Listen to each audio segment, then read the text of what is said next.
Rodgers had that magical, perfect passer rating, 6 touchdowns. It was awesome last Sunday night in Kansas City. Today, a meager 11 points, sub 200 yards passing. Matt LaFleur knows where some of the blame might lie. Yeah, we just talked about what we needed to do better. Really, when you look at it at the half, we were pretty fortunate to only be down 3-0. I mean, 9-0. It was a two-score game. Our defense did a good job of keeping the Chargers out of the end zone. Offensively, there was no rhythm whatsoever.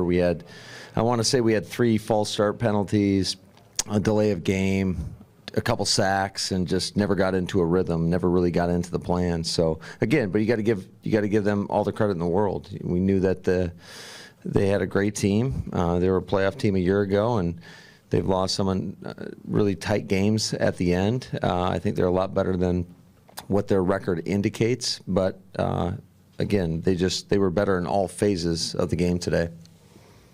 Now, when Bosa started creating some of that pressure on you, what were your options at that point in terms of adjusting to what he was doing? Yeah, we tried to make sure that we were sliding to him, and also did some stuff where we were trying to chip him off the edges. But certainly he was a big factor today.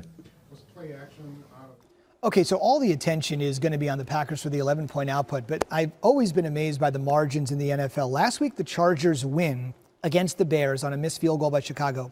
If they lose that game, they're 2-6. Mm-hmm. They win that game, they're 3-5. Their season's alive, and now they've beaten the Packers to go to 4-5. And you just say it was a complete team effort. No, it was a complete team effort, but we've seen the Chargers lose so many ways that they needed both phases on offense and defense to make some plays. And here you're going to see a great play design. You're going to have 3 down linemen, and you're going to bring the nose to the opposite side, which allows Melvin Gordon, who's standing up right here, it allows him to get one-on-one matchup with the guard. We're going to also see Joey Bosa come up the field, back under. Gordon is going to attack the guard. Melvin Ingram's going to attack the guard and come here underneath and watch them converge on the sack of Aaron Rodgers. You're going to see them get upfield here. They have great one-on-ones with space, and you can't block those guys if they have those type of rush opportunities with two-way goals.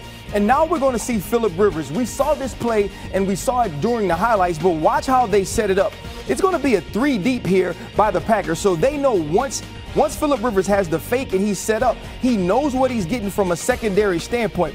Keenan Allen is obviously going to draw a lot of attention. We're going to get him across, which is going to draw the free safety out of the middle, which ends up giving you a one-on-one matchup on the outside with Mike Williams. We're going to see here as Mike Williams gets down the field, he has a one-on-one matchup. This is with Jair Alexander, who is a very good football player. This is what this guy is tall. This guy is not. And when that happens, you get a one-on-one 50-50 ball, and it's a pass caught by Mike Williams. Mike Williams was a very high draft pick from Clemson. We now see him coming along. He's overlooked because of Keenan Allen. What he can do from a route tree standpoint, some of the releases, great hands. But Mike Williams has been huge for this team. That is a huge win for that Chargers team. You talk about being 4-5 now.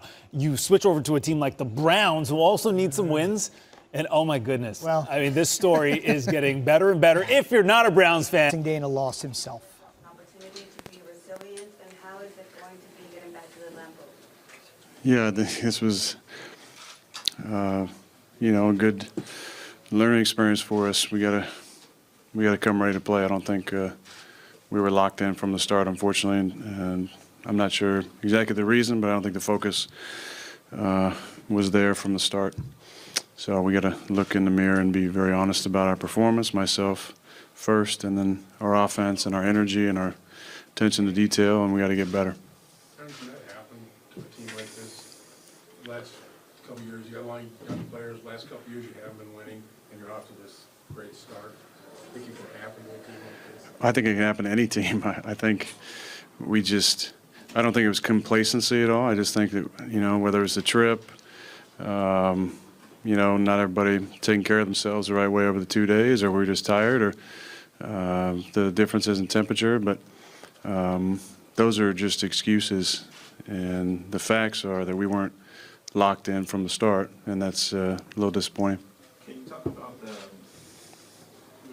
Melvin Ingram and Joey Bosa and kind of the challenges they presented, and how that could have caused a problem in Yeah, they're great players. I mean, they didn't really. I think they pressured 1 or 2 times the entire game.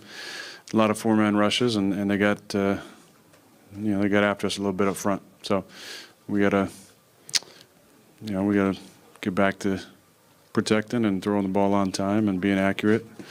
And this is a good slice of humble pie for us. We're kind of rolling at 7-1 and starting to listen to the chatter maybe a little too much. So I think this will be a good thing for us. We'll regroup, go back home, and play another good team before the bye. There's been games where you've had pass rushers, you've been able to slow them down a little bit with some of your fakes, and you've got sweeps, things like that.